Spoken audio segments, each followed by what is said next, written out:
Cette patocratie tenue maintenant par les chacals va trouver en face d'elle des réseaux antipatocratiques qui sont incubés spontanément par la société et qui sont souvent structurés autour de gens qui ont été immunisés contre la capacité des psychopathes à déstabiliser leurs interlocuteurs. Ces personnes immunisées, qui sont-elles ?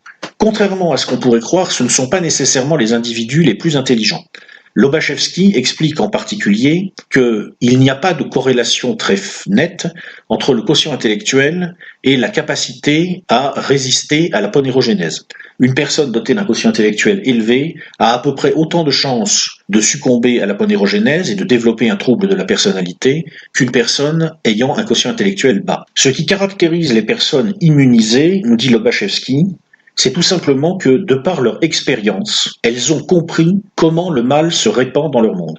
Or, ce qui est au cœur de la pensée d'Andrew Lobachevsky, c'est que le mal politique est engendré par son ignorance et qu'il est vaincu par sa compréhension. C'est-à-dire que c'est à partir du moment où vous comprenez par quel mécanisme les pathologies se répandent que vous pouvez vous-même ne plus être sujet à ces mécanismes.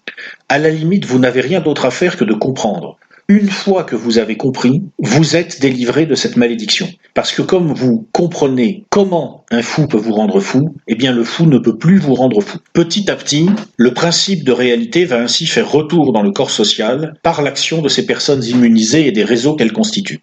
Les chacals essayent de défendre la patocratie en luttant contre ces réseaux, mais c'est un combat perdu d'avance. Pourquoi ? Parce que tout simplement, les pathocrates ne sont pas capables de faire fonctionner une société complexe. Ils sont donc obligés, au fur et à mesure que le système matériellement est en train de se déglinguer, de confier à nouveau les leviers de commande à des gens sensés et qui sauront les utiliser. Jusqu'au moment où les réseaux prédominants deviennent les réseaux des personnes immunisées, et à ce moment-là, la société se répare et elle rentre à nouveau dans une phase de temps heureux. Puis, le cycle va pouvoir recommencer lorsque la génération suivante aura oublié les leçons durement apprises par ses parents.